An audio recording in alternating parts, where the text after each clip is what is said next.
Mr. Moiseiwitsch, we're going to ask you to tell us frankly about yourself, and with me to ask you questions are George Scott and Philip Hope-Wallace, who's going to ask the first question. Mr. Moiseiwitsch, most people, I imagine, greatly envy you, your position and the career that you've had and are having. But has it, frankly speaking, been fun? Have you enjoyed it on balance? Well, I not only enjoyed it, but it's something that I wouldn't change for anything else in the world. Given another chance, you'd do it again? Absolutely. Is there any part of the life of a concert pianist which becomes pure tedium? Maybe, but when I find it, then I close shop. I think it was Busoni who said that the life of a concert pianist was hotel bedroom, then green room, then the word night after night. Well, I'm surprised that Busoni said it, but of course Busoni lived in a different generation. There was no radio, there was no television, and it was just giving recitals, and that might become tedious. It might have been the same in my case, but since the last 20, 30 years, there was so much more variety introduced to it. Could you tell us a little of what this life as a concert pianist is? For instance, now at your position of eminence, how many hours a day do you practice? Well, I practice as many hours as I can spare. At least traveling allows me. If I'm at home, I'm always at the piano, not because I have to do it, but because I still enjoy it. And when you're away from your piano, can you improvise practice of any kind? Well, if I have to travel, I sometimes practice on a dummy piano, which I invariably have with me, or I contrive to go to the hall when it's empty and there's a piano there and I can practice. But I always like to practice, not just leave it until the time of the concert to step on the platform. When you practice with a dummy piano, are you, in a sense, a sportsman limbering up his muscles, or are you hearing sounds as well? I limber up my muscles and fingers, but I hear sounds. Do you see a lot of the countries you visit? Do you go out in the streets? Do you talk to people? Well, naturally, there's always hotel and the bedroom and the concert hall.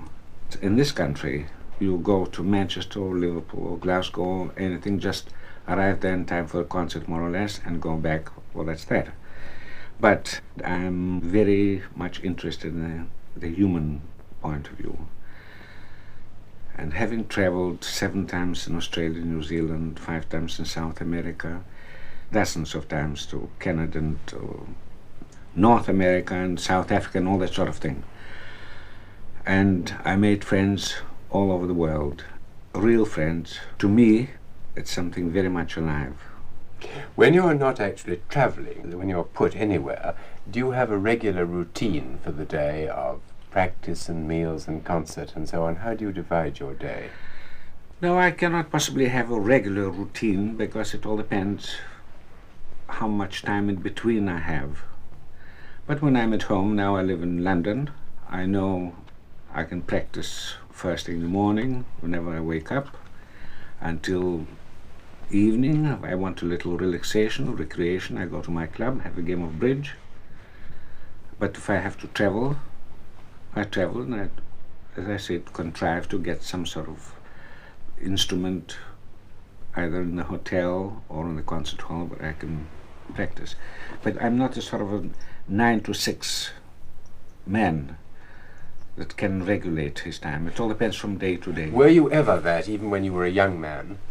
I was a young man such a long time ago, I forget what it was like. Well, I began to play concertize when I was a young man, and I suppose it was about the same thing. But now the responsibility is greater than ever, and it's more regulated. Have you got favorites yourself among the different countries that you visited? It is difficult to say. In other countries there are different of enthusiasm, appreciation, demonstration. So it's difficult to say, but I have a very soft spot for Australia. Do you feel this enthusiasm before you start playing? I feel their enthusiasm because I know how anxious they were. They were so far away, or rather were so far away before the advent of the aeroplanes, that they were just dying to hear music, and the enthusiasm which they displayed in those days is something quite out of this world. And since then, they had a tremendous number of artists going there, and they still live up to that enthusiasm.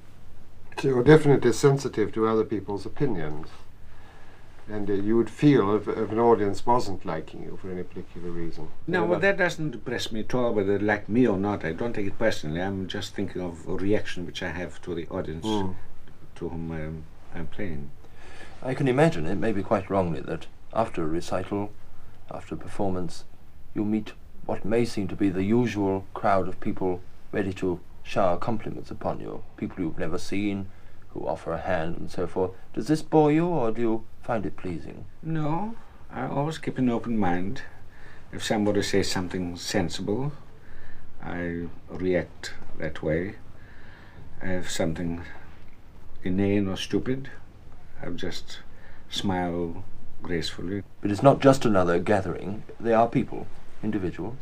Yes, but I've got to pick and choose. Can I ask about your own tastes in music? Do you ever find yourself playing music for which temporarily you've lost the taste because you have to, more or less, it's expected of you? No, sir. When I get stale, I stop playing that sort of music. Do you go to other people's concerts, Mr. Moiseiwitsch? I'm afraid very seldom. What do you think of the younger generation? Have you pupils? No, I don't teach. Occasionally somebody comes before a concert, wants to play to me, wants a little advice, but I do not teach. Have you ever taught at any stage in your career? Many years ago when I started professionally, and the engagements were not coming forth often enough, and there were several people that asked me for lessons, and I gave them lessons very reluctantly because I don't like teaching. Do you It exhausts me much more than giving concerts. Do you hear the rest of the concert in which you yourself are performing? Very seldom. Why is that? Do you know? Because there's always, you go through nervous time, tension before the concert. And once the concert is finished, I wouldn't be a fit subject to listen and appreciate whatever comes next. This nervous tension persists even though you've reached a stage of eminence where one might imagine that you took it all for granted. No, every concert is just a concert.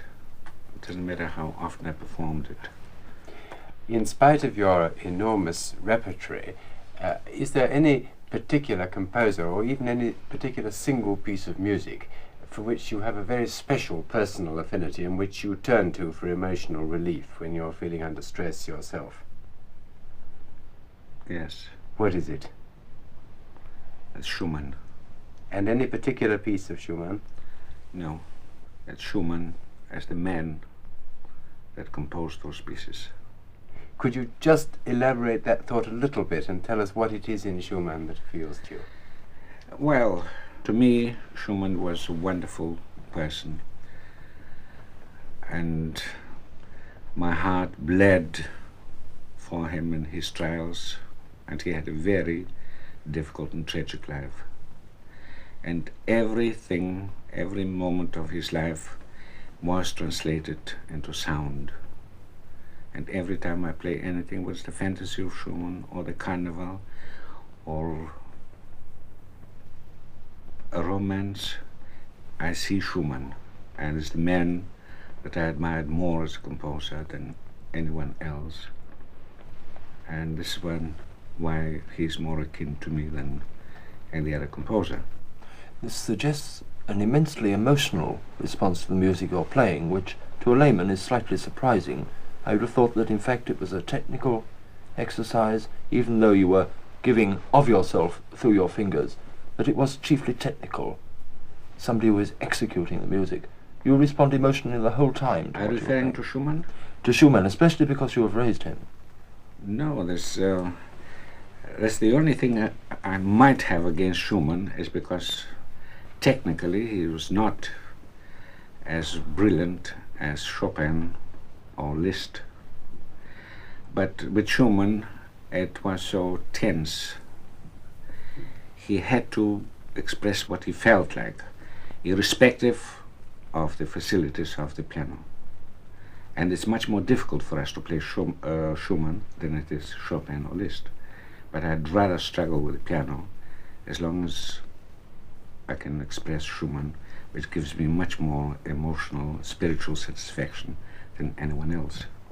In the last decade of your life, when you've been coming into the position of being an elderly Sounds man, like obituary notice. in the most recent decade of your life, have you made any startling new musical discovery from your own point of view? Has something else suddenly become exciting? Sadly, yes, because I enjoy playing the piano more now than I ever did before.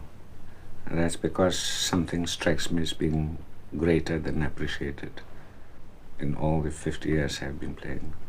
What is this something? Do you know? Have you been able to analyze it for yourself? I don't know, no. I suppose it's some sort of maturity that crept in, and it gives me more freedom and a feeling of this is the way I feel it, and to hell with everything else, this is the way I'm going to play it, whether the critics like it or not.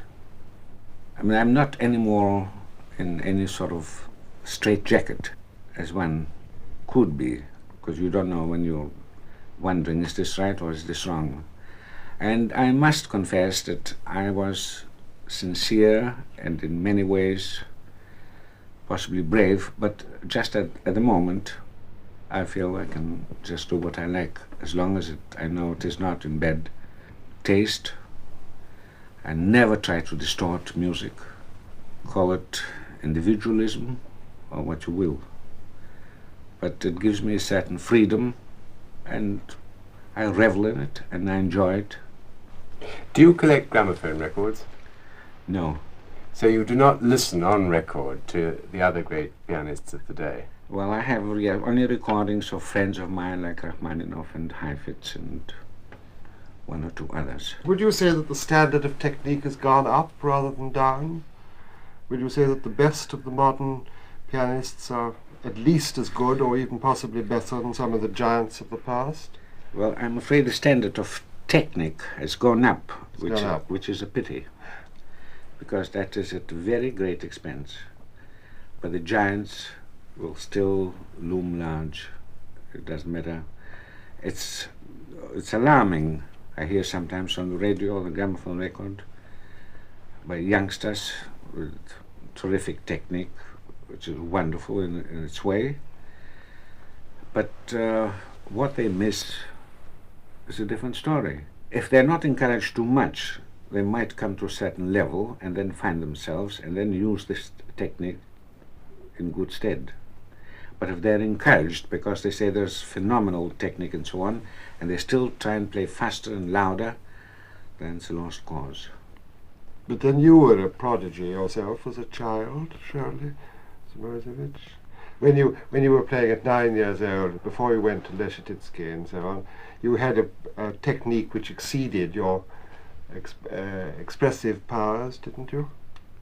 I don't know. I never really strived to try to get a phenomenal technique. It does not interest me. But Leschetizky, since you mentioned his name, he opened my eyes. He is supposed to have been the greatest teacher for technique, which is all wrong. With him it was color, and he tried to instill musicianship into the artist, into his pupils. But technique, naturally, you had to have a certain technique as a means to an end, and that he kept on emphasizing. Now, with all my respect and admiration for Horowitz, I blame him for it. Because since he came, I mean, it was something a hurricane, and everybody started to emulate him. But Horowitz is a great artist, he's a great musician. But there were so many teachers and pianists that try to say, oh, I can play this as fast as Horowitz and as loudly, and they do, but that's all there is to it. Naturally, there are a few exceptions, and these exceptions will eventually emerge as good or great pianists.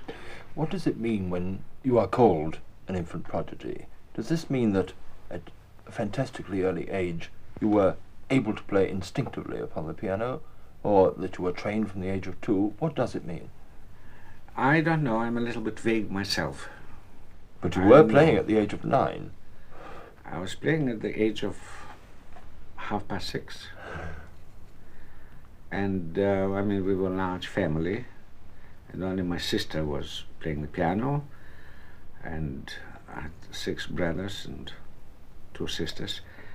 And for my sins, I was the only one that always used to stay next to the piano and watch her playing. And the family decided there's something in it. And they started putting me to, had some lessons, and I went to school in Odessa, and I hated it.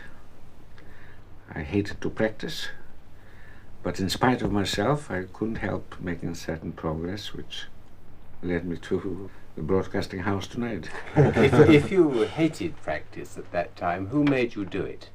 My parents. Who were artistic, in fact, part of the... Music lovers. Music lovers, but Yes. not executive musicians No, themselves. no. At all. But all living in a fairly musical world. I imagine Odessa at that time was Yes, Odessa is rather extraordinary in that sense. cradle of much Russian talent. It's surprising because now people like Oistrach, Gilels, Milstein, Misha Elman, God knows how many, but about a dozen internationally known musicians come from Odessa. Yes. Just give us a brief picture of what your family background at that time was. Were your parents prosperous people, for instance? No, they were not. My father was a timber merchant.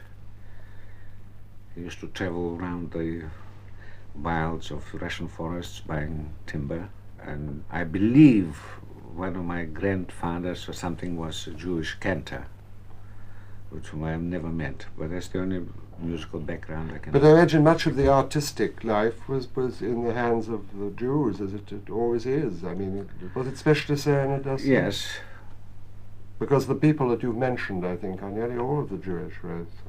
I think so. I'm not quite sure about Gilels, but I know certainly Oistrach and Misha Elman and Milstein. If you hated, as you say, practicing so much, did you feel a sense of frustration, resentment, when in fact you were sent to a very great teacher in Vienna to go on practicing, become a greater pianist? Ah, no, that's a different story. I'm talking about Odessa. Yes. It's because I was a very mischievous boy at school, and I had to do everything, all the school routine, and apart from the piano. Piano was the principal because it was the music sort of conservatory in Odessa. I was forced to practice, and I practiced and I cheated. As soon as my father went to sleep while listening to my practicing, I used to sneak out.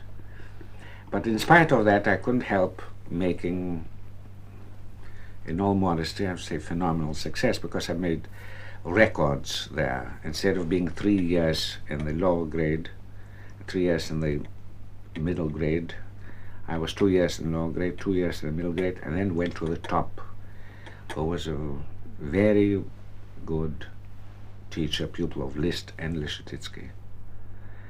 But I still hated practicing. I did not take any interest, and I would like to tell you a little story in connection with this. There was a prize called the Rubinstein Prize, which only one pupil can keep as long as he or she keeps it. It doesn't change yearly. If she or he dies or leaves the school, then somebody else has to get it. Well, it's quite an important thing because it's a government as well as the school concern. And there's always articles in the paper saying next month it's going to be decided who's going to win the Rubinstein Prize. Well, there's lots of commotion amongst the pupils and so on.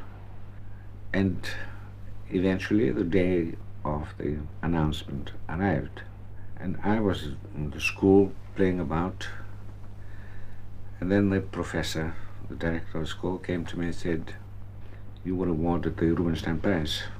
I was 9 then. I said, "Oh, thank you." He said, "Aren't you surprised?" I said, "No." I wasn't boasting, but I mean, I didn't expect it, and since I got it, well, I got it. However, late that afternoon I came home and spent afternoon and evening, usual time. Next morning, my mother woke me up, get ready for school, and said, "By the way, did you hear who won the Rubinstein Prize?" I said, "Oh yes, I forgot to tell you, I won it." Was it a great family wrench when the decision was taken to send you to Vienna to study? Did you want to go? Well, that's another story. I was expelled from school Aha. in 1904, and not because of my lack of pianistic talent or whatever it was, but just because I was mischievous. I used to do all sorts of things which I shouldn't have done, and always said I didn't do it. But one day something I did not do, and they accused me of it, and I said I didn't do it, and that was actually demolishing the school, because they found a brick from the school gate on the ground, and I inadvertently told the porter, I said, "Oh, I did it, but I really didn't do it." However, there was a meeting immediately, a director's meeting, and they said, "We forgave you when you did this, and we forgave you when you do that, but once you start demolishing the school, that's too much for us. Out." Actually, I think it was a 3-month sentence to be absent from the school. But meanwhile, my parents got panicky, and they wrote to my brother, who lived in London, and told him about this calamity, and they immediately said, "Bring him to London, we'll see what we can do." And so I went with my mother to London, and in all admiration I must say that I went to play to the head of the Guildhall School of Music, Dr. Cummings, and as soon as I finished playing, he said, "There are no teachers for you in this country, and I strongly advise you to go to Lisztitsky, and I'm going to write myself." And he did, and I went to Lisztitsky.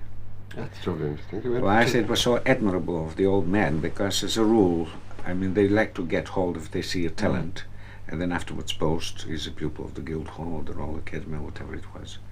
But he was honest enough and sincere. And with Lisztitsky it was a different story. Once I started playing, studying with him, then it was an eye-opener. And then I didn't break down any buildings, but I studied 8 hours a day, and every moment of my stay in Vienna, 2.5 years, it was just wonderful. Now let's forget about music just for the moment. How do you relax when you're not thinking about music? Or having a nice dinner at Broadcasting House and discussing. Any more exotic pleasures than that? Exotic? No, I like a game of bridge or a game of poker or occasional game of golf. Do you find cards a particularly satisfying form of relaxation? To me it is. Do you know why? No, except that it is a relaxation. I don't play cards to win or to lose, but it's in friendly company. Do you play both for money? Oh yes. Small stakes I or don't large? do anything except for money. No, I don't like to gamble. I wouldn't belong to any bridge club or any poker club. But it's because of the friends I meet, that I play with. I frivol, I play foolishly. I probably would have been a much richer man if I hadn't played foolishly, but I treat it as a relaxation. Why do you play golf? Is it as a physical relaxation away from piano and so forth? Yes, I hate walking just for no reason at all. And I used to live in the country next to a golf course, and I used to enjoy it very much. Have you unrealized ambitions? Would there have been something else you'd like to have been? But I couldn't think of doing anything else. And there isn't somebody else that you feel you'd like to have been if you had the chance of wishing yourself into somebody else's? No. I'm reluctant to say I had a full life. I mean, the fact that I have been before the public for 50 years is very gratifying And I thank Providence for having endowed me with certain powers to pursue my profession.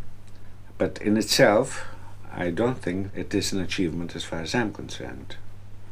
But I would like to express my deep gratitude to the people that supported me, that's my audience in this country, for the last 50 years and sustained me and enabled me to be before the public and still enjoy it. Apart from any financial reward, because that is the least. After all, with these present income tax people, they get the checks and they just give me a little pocket money to play with. But it's the life which they enabled me to live, as I said, traveling all over the world. And that's what I call a full life, meeting people, making friends everywhere. And for this, I'm grateful to the public. Has there been no disappointment? No. If there had been any, I would only blame myself. No regrets? On the contrary, just gratitude. Could you tell us a little more, perhaps, about this business of meeting people? Now, do you make friends easily? I make friends easily, or friends meet me easily. I don't know, it's a question of approach and acceptance. Do you find that you have much in common with your friends? Are they mostly musical people or very mixed? It makes no difference. I'm not fussy about musical people. I'm a little bit afraid of musical people. But if they happen to be musical and still nice, which is very seldom, all the better. But no, I'm just talking from the human point of view. Do you need friends very much? The life of a musician, one imagines, to be very lonely despite the great crowds who may come to hear you and applaud you. Well, I can't say I need friends because I have friends. I'm not short of friends. And it is a fact, I always get letters from all over the world, from friends that I might have met casually, but once we made friends, we are friends. But now, when you're actually travelling, for instance, are you not lonely, or do you have companions with you? Sometimes I travel, even if I travel alone, I don't travel alone for long. Because, again, thanks to my past or my profession, people always come to meet me, said, you may not remember me, but I met you in New Zealand 30 years ago, or something like this. There might be people that mean nothing to me, and I gracefully disregard them. But this is something that keeps me nice and warm. Don't you have any antisocial instincts from time to time? Any criminal tendencies or anything like that? Yes, I have criminal tendencies, but I wouldn't tell you about them. Do you, on the whole, keep them under control? At the moment. No demolition going on? Demolition? No. Despite your eminence, are there any times when the formalities of travel weary you? Are you always recognized when you go into a port so that the way is made easy for you? Well, I'll tell you one or two short stories when I was recognized. One was during the war. I traveled on a journey somewhere from Truro. And this is not a journey which I generally make for concerts, because you go to Glasgow and Liverpool and Manchester, the sleeping attendants used to know me. But this one was rather unusual. And I was coming during the war, a sleeper, from Truro to London. And I wanted to tell the porter to call me at a certain time. I rang the bell, nothing happened, so I went to see him, and I came to his cubicle. There were a couple of young, looked like Nordic gentlemen, and during the war might have been Norwegian airmen. And he was sweating, wiping his brow, because they spoke very broken English, and he had to pronounce every syllable to make himself understood. And so I left him. And when I saw them pass my cabin, then I made another try, and I saw a little old woman go to his cabin, so I thought, well, let her speak first. And I went near, and she was fighting with her English. And she was very anxious that he should let her out in London, not go any further. So he promised, and then she went away, and I looked at him, he was still wiping his brow, and I said, you seem to have a very queer cargo on board. He said, look at it, I ask you. And there was the list of the passengers, and my name was on top. So I said, well, the one on top is enough to give anybody a headache. He said, no, he's all right, he's the famous violinist. All the time we've been asking you questions, you've been completely composed and courteous. Now, does anything in life really make you explode with anger? I don't know. I seldom lose my temper. Maybe a little biting, but I think I control myself. What are the things that do provoke you most? I mean, stupidities or cruelties? Oh, cruelties I would hate, but stupidities very often amuse me. If they're just stupid, I mean, I may be sorry, may commiserate with my victim, but I wouldn't take any objection. Do you appreciate criticism? I'm interested.